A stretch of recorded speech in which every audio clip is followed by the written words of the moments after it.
jour-là, il y avait manifestation. Voilà, lorsqu'il descend pour la toute première fois en toi, il se manifeste. Et c'est ce que vous appelez communément parler en langue.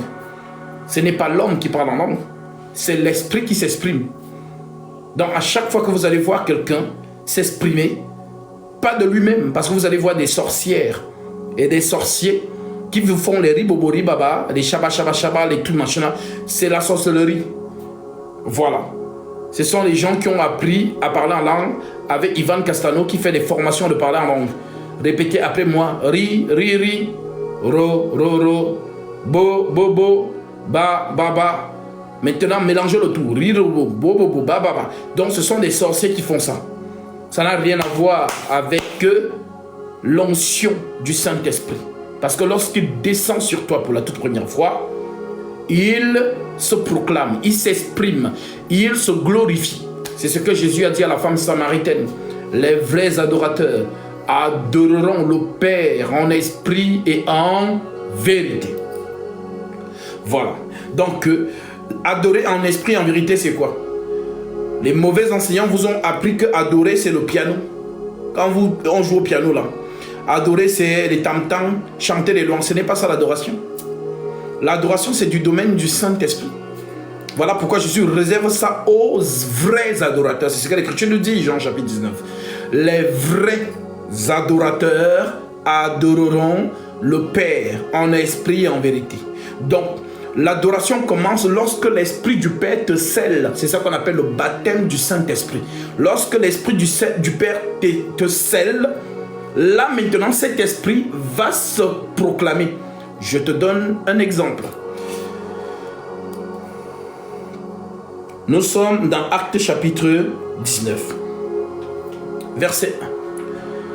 Pendant qu'Apollos était à Corinthe, Paul, après avoir parcouru les hautes provinces d'Asie, arriva à Éphèse. Ayant rencontré quelques disciples, il leur dit: avez-vous reçu le Saint-Esprit lorsque vous avez cru? Il lui répondit: nous n'avons même pas entendu dire qu'il y ait un Saint-Esprit. Donc ils avouent qu'ils n'ont pas le Saint-Esprit. Verset 3. Il dit: de quel baptême avez-vous donc été baptisé? Donc Paul est curieux, il s'est dit: attends, vous n'avez pas reçu le Saint-Esprit, mais alors c'est quel baptême que vous avez reçu? Voilà pourquoi il enchaîne par cette question. Il lui répondit: du baptême de Jean. Verset 4. Alors Paul dit: Jean a baptisé du baptême de repentance, disant au peuple de croire en celui qui venait après lui, c'est-à-dire en Jésus. Sur ces paroles, verset 5, ils furent baptisés au nom du Seigneur Jésus. Donc Paul leur administre le baptême conforme à la sainte doctrine. Donc le baptême au nom de Jésus-Christ, qui n'est rien d'autre que le baptême du pardon des péchés. Écoute-moi très bien. Donc, le baptême n'est pas un slogan. Le baptême n'est pas un symbole. Le baptême, c'est l'endroit où tu viens donc à entrer dans la grâce. C'est ce qu'on ne vous enseigne pas. Donc, le baptême, c'est le moment où tu entres dans la grâce. Car l'Écriture dit: vous êtes sauvés par la grâce, mais par le moyen de la foi. Et cela ne vient pas de vous, c'est un don de Dieu. Quand on parle de don, ça veut dire que ça ne vient pas de toi. Donc tu ne peux pas décider de croire. À partir d'aujourd'hui, je crois en Jésus. Non. Le don vient de Dieu. Et pour que tu aies ce don, la foi, on dit, la foi vient de ce qu'on entend. Ce qu'on entend vient de la parole de Christ. Donc lorsque un disciple te prêche la parole, cette parole est imprégnée du Saint-Esprit. Et cela vient en toi. Et voilà où tu es touché. Être touché par cette parole, c'est ça qu'on appelle la repentance. La repentance, c'est pas un mot en français. Ah, je me répands. Non. La repentance, c'est un état d'esprit. Donc, quand on te prêche et que tu es touché, c'est ça se repentir. C'est-à-dire, le fait que tu aies cru, parce qu'être touché, c'est croire. Le fait que tu aies cru, c'est ça qu'on appelle la repentance. Alors, lorsque tu te répands, alors, l'Écriture dit: repentez-vous et que chacun de vous soit baptisé au nom de Jésus-Christ. Pourquoi? pour le pardon de vos péchés. Donc le baptême d'eau, en fait, c'est l'endroit où Jésus coupe le lien adamique en toi. Pour que tu entres dans la grâce. Donc, ce n'est que la deuxième étape de ta naissance. Oui. Il y a 3 étapes pour naître. Naturellement. Quand ta mère était enceinte, elle a atteint le terme de sa grossesse, 9 mois. Le jour où elle a commencé à te mettre au monde, quel est le premier phénomène qui s'est passé? On dit qu'elle a perdu les os. Premier phénomène. Deuxième phénomène, on dit qu'elle a perdu le sang. Quand la femme accouche, elle saigne beaucoup. Elle perd le sang. Maintenant, c'est 2 choses, l'eau et le sang. Et ça va te rappeler quelque chose. Lorsque la véritable femme était en train d'accomplir cette écriture, on dit qu'elle souffrait les douleurs de l'enfantement. Et lorsqu'elle a mis au monde, l'eau et le sang sont sortis. Symbole de la naissance. Mais il manque une 3e chose. Et cette chose, c'est la question que tu m'as posée maintenant là. Luc. Donc, la chose là, c'est l'Esprit Saint. Parce que si l'Esprit ne descend pas, tu n'es pas né. Comme l'enfant aussi, lorsqu'il sort du ventre de sa mère, si l'oxygène de l'air n'entre pas dans ses poumons, il est déclaré cliniquement mort-né. Voilà pourquoi certaines sages-femmes frappent les enfants par les pieds. On le retourne, on frappe pour que l'oxygène de l'air valide sa naissance. Parce que pour que tu vives dans cette dimension, il faut l'oxygène. Ce qui régit la vie dans cette dimension que tu appelles terre, c'est l'oxygène. S'il n'y a pas d'oxygène, il n'y a pas de vie. Alors, si donc tu as compris que l'oxygène, c'est l'oxygène qui régit la vie dans cette dimension, alors tu vas te poser la question, qu'est-ce qui se cache derrière l'oxygène? Tu as compris? Alors tu comprendras que l'oxygène n'est qu'une photocopie. Le véritable oxygène, c'est ça qu'on appelle donc Jésus. Voilà pourquoi il te dit, celui qui croit en moi vivra, quand même il serait mort. Donc comme l'oxygène régit la vie sur terre, ce qui régit la vie dans la sphère céleste, c'est Jésus. Voilà pourquoi on dit qu'en lui, nous avons l'être et le mouvement. Donc, à la croix, 2 symboles se sont manifestés, l'eau et le sang. On n'a pas vu le 3e symbole. Voilà pourquoi l'église n'était pas encore née. L'église va naître quand la femme n'est plus là. C'est quand elle part que maintenant l'oxygène descend. L'oxygène qu'on appelle l'esprit donc. L'esprit descend dans acte 2. Et quand l'esprit descend, l'église est née sur terre. Maintenant tu as compris ça. Si tu as donc compris ça, venons donc à toi. Tu as cru, tu as été touché. Première étape. Deuxième étape, tu demandes l'eau du baptême. Je te baptise pour le pardon de tes péchés. Mais tu n'es pas encore né. Tu naîtras lorsque Christ fera descendre son esprit sur toi. C'est le pourquoi, comme le bébé pleure pour la première fois, c'est comme ça que tu vas aussi pleurer pour la première fois. Le pleur, c'est l'esprit qui s'exprime. Voilà pourquoi lorsqu'il recevait l'Esprit Saint, écoute. Sur ces paroles, ils furent baptisés au nom du Seigneur Jésus. Lorsque Paul leur eut imposé les mains, le Saint-Esprit vint sur eux et ils parlaient en langue et prophétisaient. Tu as vu? Là, ils sont nés. Voilà pourquoi l'Esprit du Père les scelle. Et cet esprit se proclame, cet esprit se glorifie et commence à dire des choses mystérieuses. Voilà pourquoi l'Écriture dit, celui qui parle en langue ne parle pas aux hommes, mais à Dieu. Car c'est en esprit qu'il dit des mystères. Tu as compris? Donne-moi l'adresse de l'église à Paris. L'église, c'est l'écriture. Je n'ai pas d'adresse. Voilà. L'église, c'est l'écriture. Donc, On peut se réunir en assemblée. L'assemblée, ce n'est pas un bâtiment. Si je vous donne rendez-vous à Paris, Montparnasse, dans un parc, c'est là l'assemblée. Si je vous donne rendez-vous à la Tour Eiffel, c'est là l'assemblée. Donc là où les saints se réunissent, c'est ça qu'on appelle assemblée des saints. C'est voilà. Donc on peut le faire aussi dans une maison, dans la maison d'un frère, dans la maison d'une soeur, dans la maison. Voilà pourquoi vous allez remarquer que dans ces écritures, il n'y avait pas de méga church. Non, ils étaient tous dans des maisons.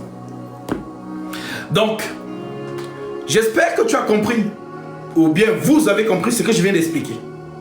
Si vous ne comprenez pas ça, vous allez être dans une ignorance où les gens pensent que dès qu'il est baptisé, je suis... Non, tu n'es pas né. Tu es né lorsque le Père te scelle de son esprit. C'est ça qu'on appelle don. C'est le pourquoi c'est-à-dire, il n'y a que Jésus. C'est la partie de Jésus. Les apôtres sont en sommeil maintenant. Ils dorment. Ils ne sont plus là. Donc moi, je n'ai pas l'autorité de t'imposer les mains et d'invoquer le Saint-Esprit sur toi. Non, je n'ai pas cette autorité. Celui qui avait cette autorité s'appelle Paul, Jacques, Jean, les 12 en fait. Ce sont eux qui avaient cette autorité. Nous les disciples, que ce soit moi, Timothée, Étienne, Philippe, nous n'avons pas le droit de vous imposer les mains. C'est l'Esprit Saint qui continue son processus. Les apôtres ne sont plus, c'est lui-même qui continue donc à vous donner son Saint-Esprit. Je te montre un exemple.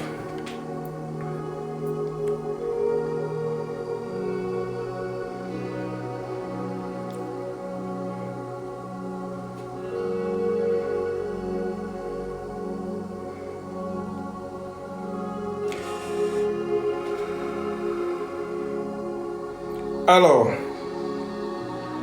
bon, je ne sais pas si vous allez bien voir, mais on va essayer. Voilà.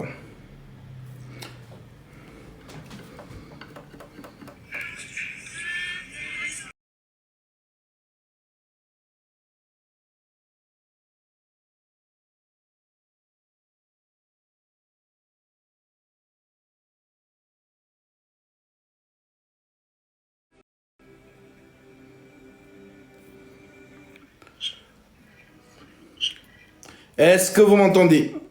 Ça, c'est un exemple, hein, en direct.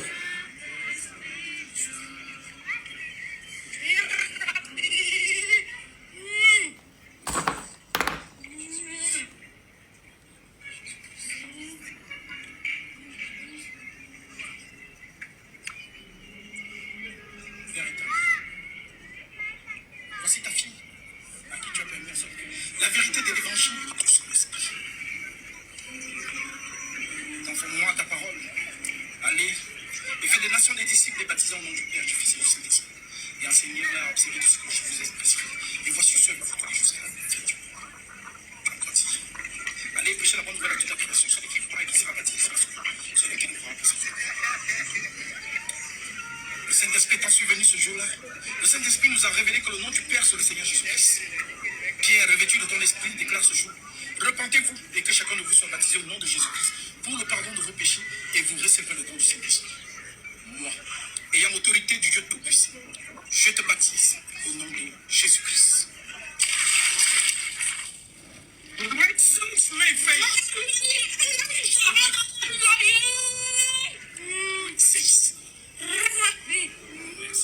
Voilà ce qui se passait au temps des apôtres. Ça veut dire qu'à ce moment-là, ce n'est ni moi, ni elle. C'est le Seigneur maintenant qui prend le relais. Et il se proclame. Voilà. Donc, lorsque vous recevez l'Esprit Saint, il faut que vous soyez conscient. Ça veut dire qu'il se glorifie. Il se glorifie. Donc, si le jour du baptême, je prends un exemple, lisons. Nous sommes ici maintenant dans Actes chapitre 8, verset 9. L'Écriture dit: il y avait auparavant dans la ville un nommé Simon, qui se donnant pour un personnage important, exerçait la magie et provoquait l'étonnement du peuple de la Samarie.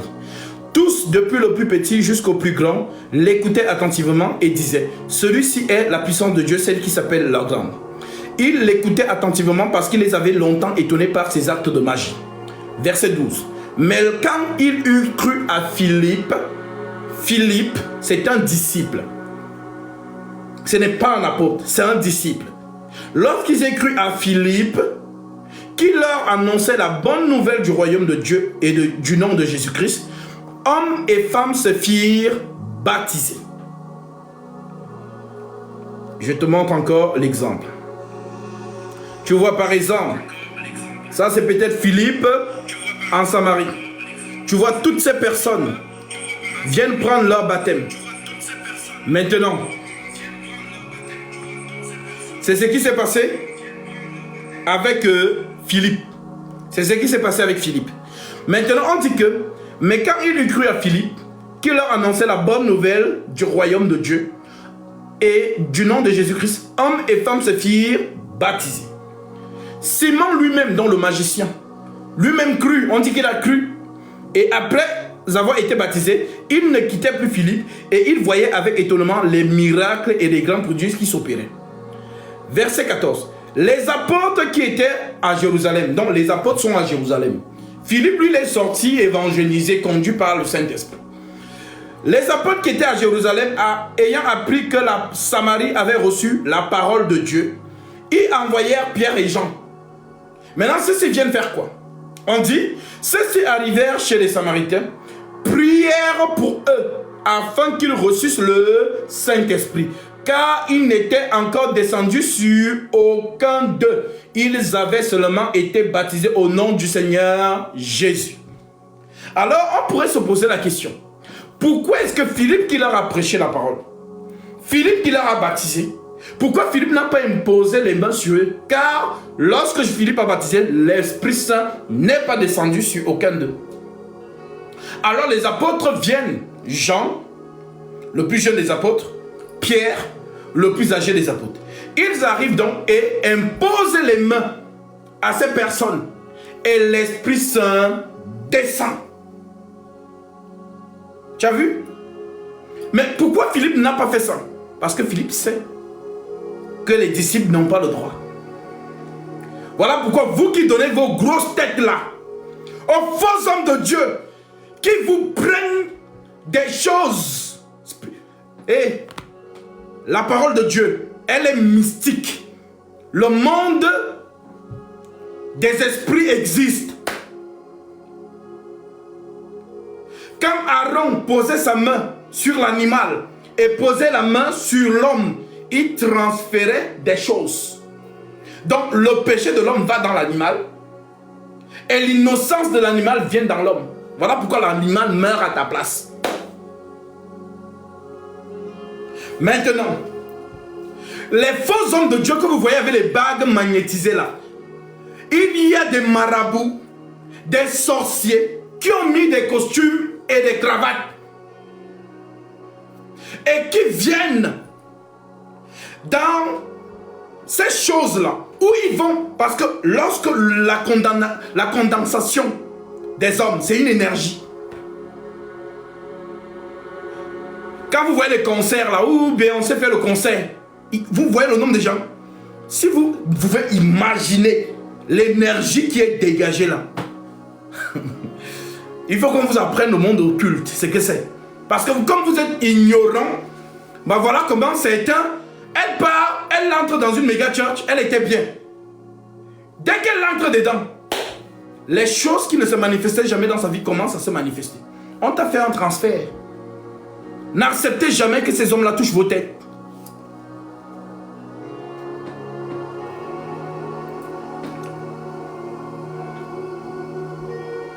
Jamais.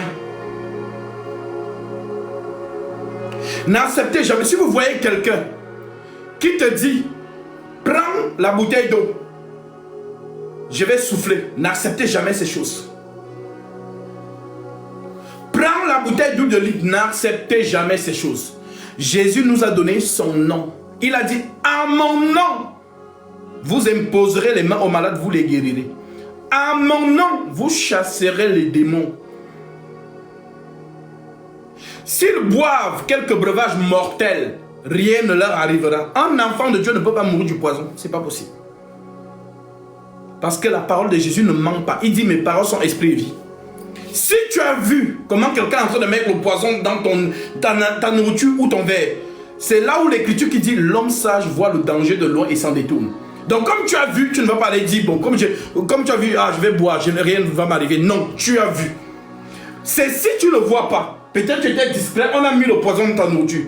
Tu vas manger, ça sera bon, tu vas lécher les doigts. La personne qui t'a empoisonné va rester comme ça. Et vu qu'il a voulu tuer un enfant de Dieu, la mort viendra sur lui.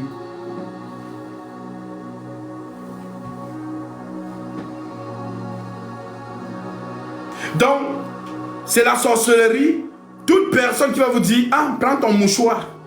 Vous allez voir, il y avait une mouvance là dans les églises réveillées là.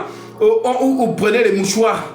Dès que il prend le mouchoir, il essuie son visage avec, il te donne. Les gens gardent toto spirituel. Pourquoi? Parce qu'ils vont lire que quand Pierre passait quelque part, si son ombre te touchait, voilà, tu étais guéri. Oui, tu es un homme de prière.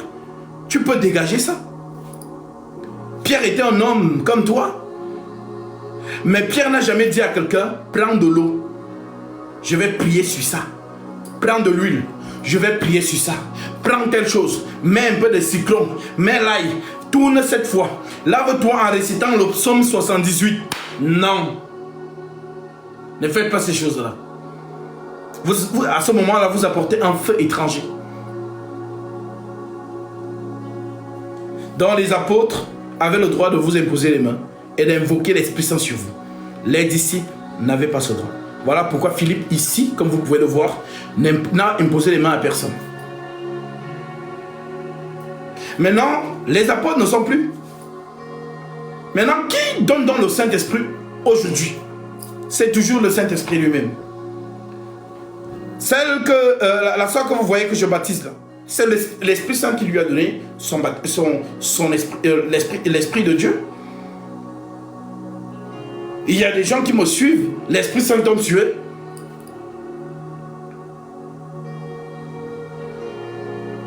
Il y a des frères à qui j'ai dit, prie. Prie justement, Luc, c'est lui qui a dit, Seigneur, souviens-toi.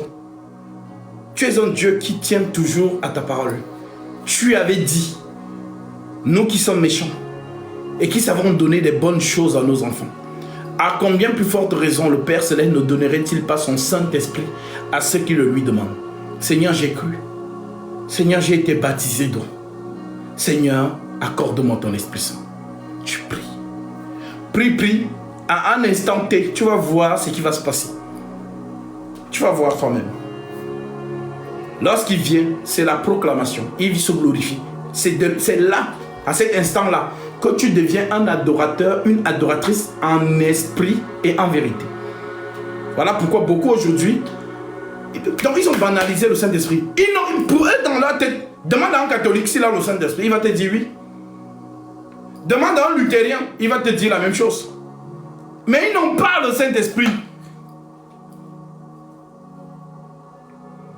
Moi, quand j'ai reçu l'Esprit Saint, parce que je vous dis, quand tu reçois l'Esprit Saint, c'est un secret entre vous deux. C'est un moment mystique.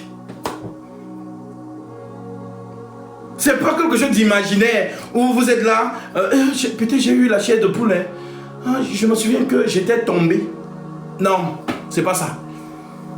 Lorsque le Père descend, il se proclame. Il se proclame. Il se glorifie, il s'adore. Car aucun homme ne peut adorer Dieu. Aucun homme ne peut adorer Dieu. Israël n'a jamais adoré Dieu. Parce qu'on adore Dieu avec son esprit. On ne peut pas prier, l'homme ne peut pas prier Dieu de lui-même. Dieu ne t'écoute pas, il ne te connaît pas. Il ne connaît que lui-même. Voilà pourquoi tu es obligé d'entrer à l'élu, dans l'élu, pour que Dieu t'écoute. Et c'est ce que Jésus disait. Tout ce que vous demanderez en mon nom, croyez que vous l'avez reçu et vous le verrez s'accomplir. Donc tu ne peux pas demander, Seigneur, c'est moi Vanessa, donne-moi au nom de Vanessa. Il ne te connaît pas. Effectivement, Yannick, Ésaü. Oui, c'est Ésaü. Parce que si Jacob n'entre pas dans la peau d'Ésaü, il ne peut pas recevoir la bénédiction. Lisons un peu cette écriture pour que les gens comprennent mieux.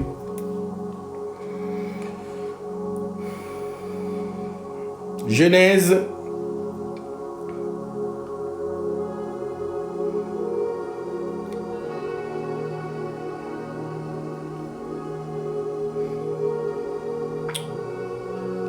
Écoutez bien, nous sommes dans Genèse 27. Vous y êtes?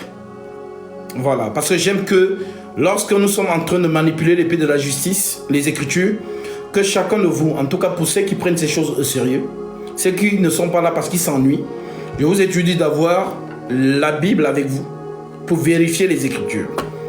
D'avoir un bloc-notes et un stylo pour noter les choses que peut-être vous n'avez pas compris.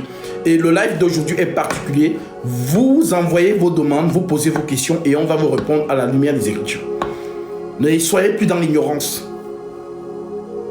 Voilà, j'ai toujours dit, quand je parle, quand tu me vois en live en train de dire quelque chose, ou si tu as vu ma vidéo circuler quelque part, prends les choses que tu n'as pas compris, viens me confronter en live.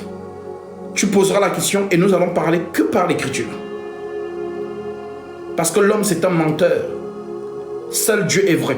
Et Dieu c'est l'écriture. Voilà. Donc, nous lisons Genèse chapitre 27 verset 1. Isaac devenait vieux en âge.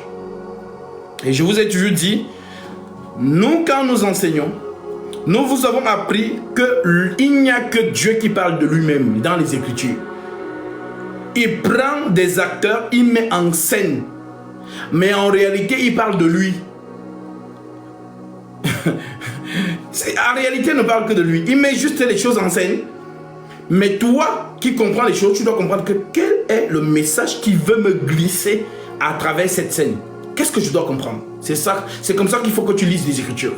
Ne lis pas les Écritures comme les totos spirituels. Maintenant, Isaac ici représente qui? Le Père. Isaac était vieux et ses yeux s'étaient affaiblis au point qu'il ne voyait plus. Il était aveugle. Alors il appela Ésaü, son fils aîné, et lui dit: mon fils. Et il répondit: me voici. Isaac dit: voici donc, je suis vieux, et je ne connais pas le jour de ma mort. Maintenant donc, je te prie, prends tes armes, ton carquois et ton arc. Va dans les champs et chasse-moi du gibier. Fais-moi un mets comme j'aime. Maintenant, à ce moment, toi tu te poses la question, mais attends, Isaac est marié, non? C'est la maman qui connaît les goûts de son mari. C'est la maman qui sait bien cuisiner les plats de son mari. Mais pourquoi il ne demande pas à sa femme de cuisiner, mais il demande à son fils aîné? Ou c'est quoi l'énigme? Chez nous, au Cameroun, on dit souvent devinette nette. Donc ici, c'est une devinette que tu dois comprendre. Est-ce que tu me suis? Voilà, on continue. Et apporte-le-moi à manger, afin que mon âme te bénisse avant que je ne meure. Rebecca écouta. Elle écouta. Et Ésaü s'en alla dans les champs pour chasser du gibier et pour le rapporter. Mais sauf qu'il y a un problème. Il y avait une femme qui écoutait. Quand on vous dit les muets ont les oreilles, à vous les hommes là, quand tu entends l'expression les muets ont les oreilles, si toi tu vois le mur, c'est que tu as un toto spirituel. En fait, on est en train de te parler des femmes. Une femme, elle fait toujours comme si elle est distraite. Quand tu es au téléphone, elle écoute tout ce que tu dis. Elle fait comme si elle prépare. Mais toute son attention, c'est sur ta conversation. C'est donc d'elle qu'on dit les murs ont des oreilles. C'est d'elle qu'on parle. Ce n'est pas du mur de la maison. Non. On parle ici d'une femme. Les murs ont des oreilles, c'est leur expression. C'est l'expression, c'est l'adage. On appelle ça des adages. Tu sais ce qu'on dit? Les murs ont des oreilles. Donc ici, le mur qui a les oreilles, c'est qui? C'est Rebecca. Elle a écouté. Et c'est de là qu'on prend l'écriture qui dit, mon fils, écoute ton père. Ne rejette pas l'enseignement de ta mère. Parce que le père, c'est la loi. La mère, c'est l'enseignement. Remarque, lorsque tu vas demander à ton père quelque chose, ah papa, je n'ai plus les godasses et on doit avoir un stage dans 3 jours. Oh, ne me dérange pas. La godasse que j'avais achetée l'année passée, elle est où? Elle est gâtée. Ah bah tu vois, je suis pieds nus. Ne me dérange pas. C'est le papa, non? Il a dit ça. Maintenant, tu vas pleurer. Maman va venir. Je te dis non, ne pleure pas. Maman maintenant va plaider pour toi. Mais elle ne va pas plaider comme toi tu as demandé. Elle va entrer avec papa dans la chambre. Et dans la chambre là-bas, elle va donner à papa ce que papa aime. Et dès que papa aura bien mangé ce qu'il aime là, c'est là où maman va glisser la doléance du fils. Ah chérie, tu sais que l'enfant là, il a quand même du talent. Et son stage là, c'est très important. Je sais que tu lui as acheté la godasse l'année passée, mais tu sais que parfois les terrains sont durs et les godasses se gâtent vite. Non, il faut que tu lui achètes la godasse. Ah chérie, il n'y a pas de souci, t'inquiète pas. Ah, tu sais qu'il peut rien te refuser. Maintenant, dès qu'il sort de la chambre, papa t'achète la godasse. Mais toi le petit, qu'est-ce qui s'est passé? Qu'est-ce qui s'est passé entre temps pour que tu aies la godasse? Tu ne pourras jamais savoir. Mais maman a travaillé pour que tu aies ta godasse. Voilà pourquoi on dit que tu ne dois pas rejeter l'enseignement de ta mère. Et voici ce qui va se passer. Va me prendre. Donc on dit, maintenant mon fils, il dit, je prends verset 7. Apporte-moi du gibier et fais-moi un mets que je mangerai. Et je te bénirai devant l'Éternel avant ma mort. Donc la bénédiction revient à qui? À Ésaü. C'est aujourd'hui que tu vas comprendre. Et le fameux Ésaü. Pourquoi il est écrit dans Romains, j'ai aimé Jacob et j'ai haï Ésaü. C'est aujourd'hui que tu vas comprendre ça. Voilà pourquoi Dieu t'a invité dans ce live.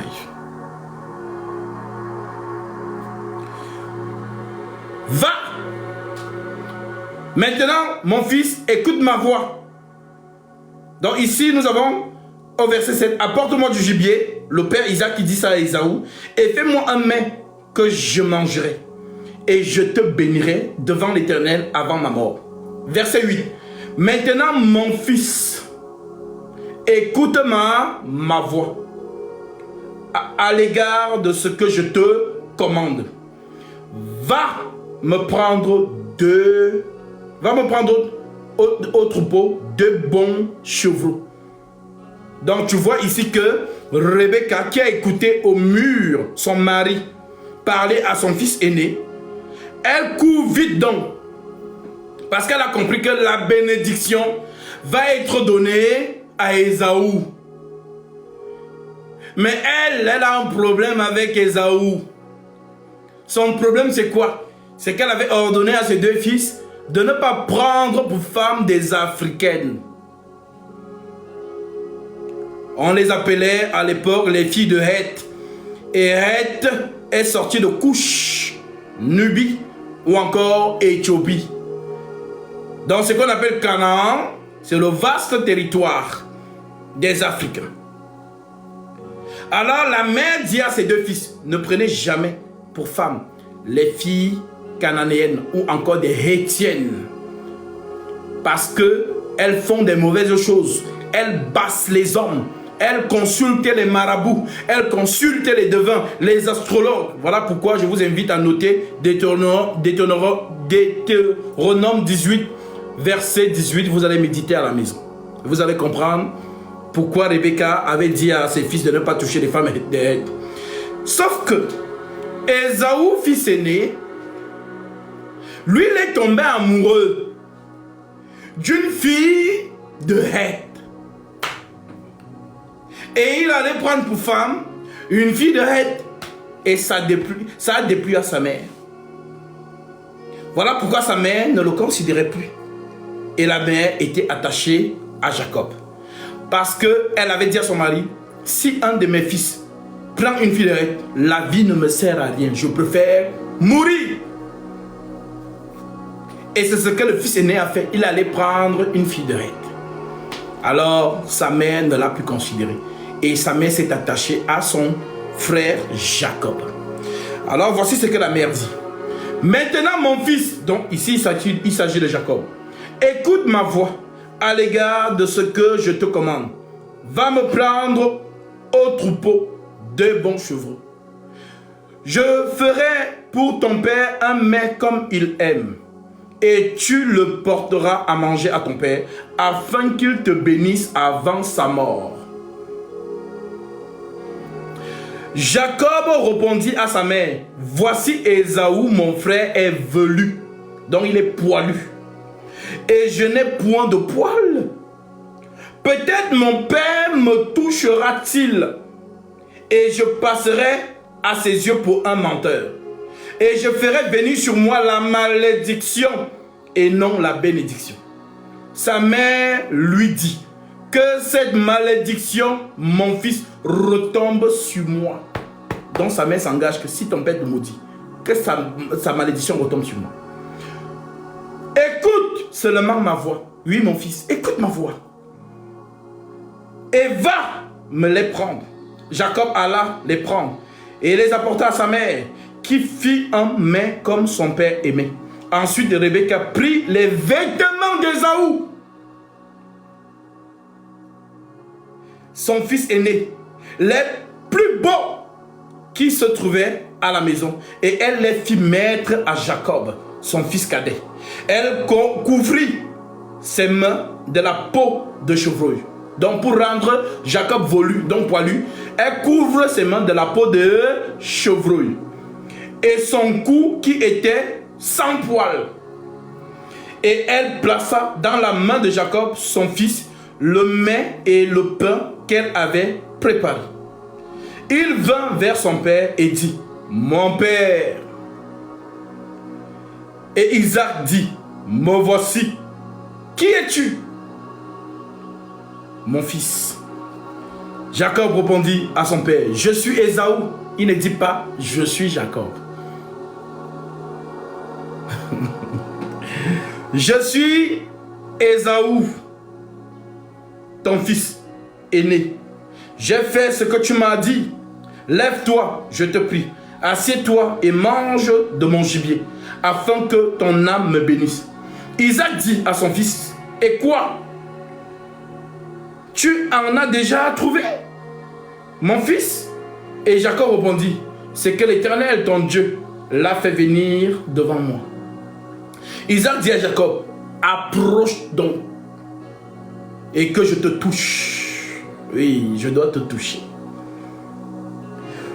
Approche donc et que je te touche.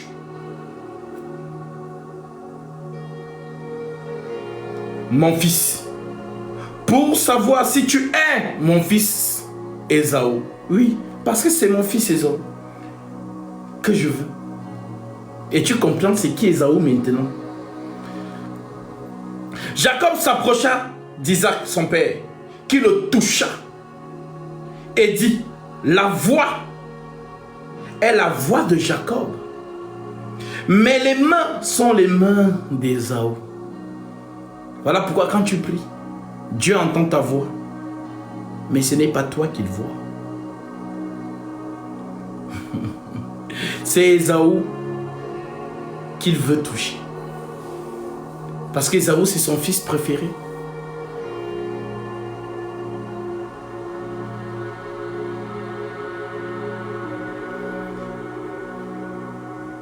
Jacob s'approcha d'Isaac, son père, qui le toucha, et dit, la voix est la voix de Jacob, mais les mains sont les mains d'Ésaü. Il ne le reconnut pas, parce que ses mains étaient velues, comme les mains d'Ésaü. son frère. Et il le bénit.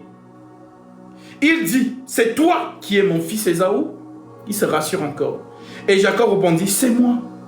Isaac dit, sers-moi et que je mange du gibier de mon fils afin que mon âme te bénisse. Jacob le servit et il mangea. Il lui apporta aussi du vin et il but.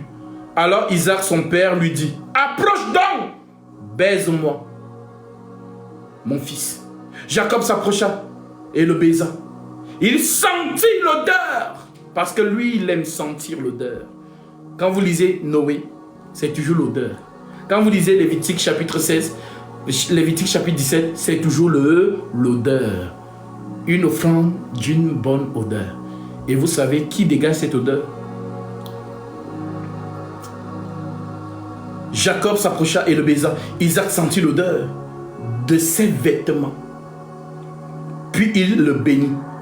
Donc, la mère a revêti Jacob du vêtement d'Ésaü. Et vous savez que sur nos vêtements, il y a l'odeur de la personne. Donc, dès que le père, parce que c'était par sagesse qu'il lui a demandé, serre-moi. Parce que quand tu baises, il va sentir le vêtement. Et comme il a senti le vêtement, c'était l'odeur de qui? D'Ésaü. Voilà pourquoi il déclenche donc la bénédiction.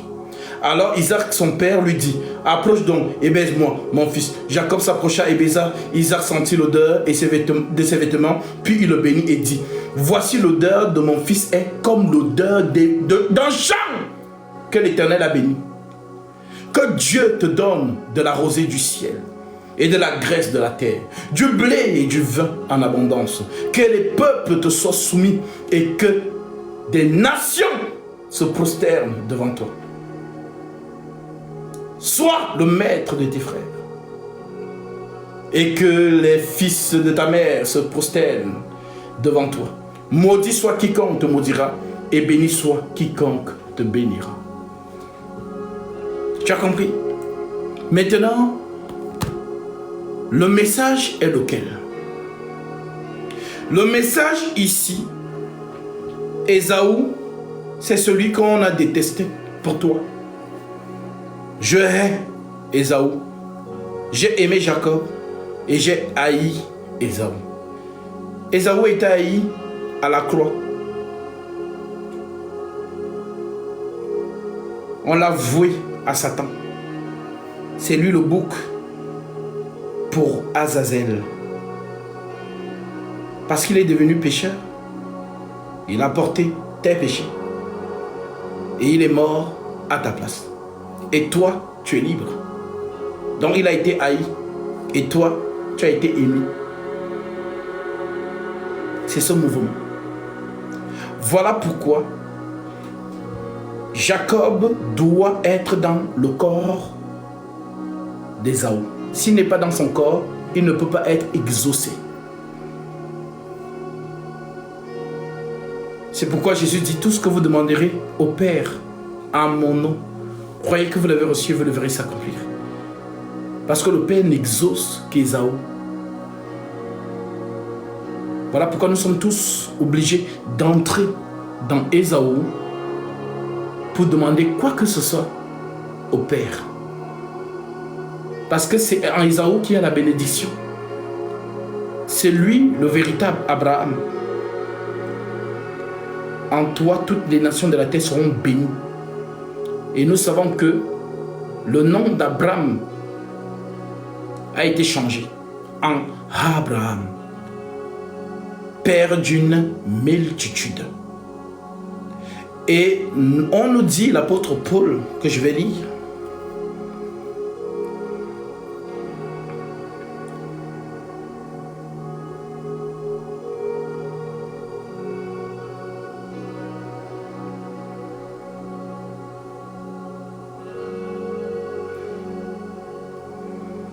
l'apôtre Paul nous dit ceci. Éphésiens 1:3.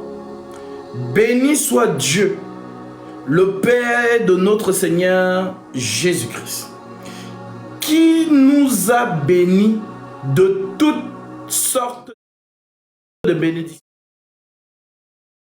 spirituelles dans les lieux célestes en Christ. Tu es béni en Christ. C'est lui l'héritier, ce n'est pas toi. Toi, tu sais ce que tu es. Je vais te le lire.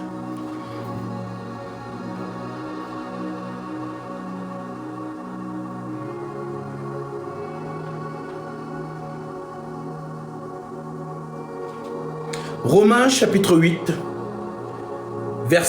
je commence à partir du verset 17.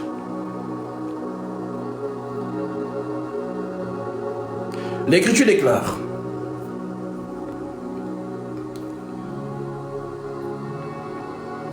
Or, si nous sommes enfants, nous sommes aussi héritiers de Dieu et co-héritiers de Christ.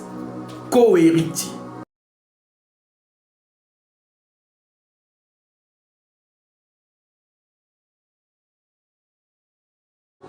Or, si nous sommes enfants, nous sommes aussi héritiers. Héritiers de Dieu et co-héritiers de Christ. Si toutefois nous souffrons avec lui, afin d'être glorifiés avec lui. J'estime que les souffrances du temps présent ne sauraient être comparées à la gloire à venir, qui sera révélée pour nous. Et aussi, la création attend-elle avec un ardent désir la révélation des fils de Dieu. Car la création a été soumise à la vanité, non de son gré, mais à cause de celui qui y en a soumis, avec l'espérance qu'elle aussi sera affranchie de la servitude de la corruption, pour avoir part à la liberté de la gloire des enfants de Dieu. Or, nous savons que jusqu'à ce jour, la création tout entière soupire et souffre les douleurs de l'enfantement. Et ce n'est pas en elle seulement, mais nous aussi qui avons les prémices de l'esprit. Nous aussi, nous soupirons en nous-mêmes en attendant l'adoption, la rédemption de notre corps. Car c'est en espérant que nous sommes sauvés. Or, l'espérance qu'on voit n'est plus espérance. Ce qu'on voit, peut-on l'espérer encore? Mais si nous espérons ce que nous ne voyons pas, nous l'attendons avec persévérance. De même aussi, l'Esprit nous aide dans notre faiblesse. Car nous ne savons pas ce qu'il nous convient de demander dans nos prières, mais l'Esprit lui-même intercède par des soupirs inexprimables, et celui qui sonde les cœurs connaît quelle est la pensée de l'Esprit, parce que c'est selon Dieu qu'il intercède en faveur des saints. Nous savons, du reste, que toute chose concourt au bien de ceux qui aiment Dieu, de ceux qui sont appelés selon son dessein. Car ceux qu'il a connus d'avance, il les a aussi prédestinés. Voilà pourquoi on vous dit qu'il n'y a pas le libre arbitre.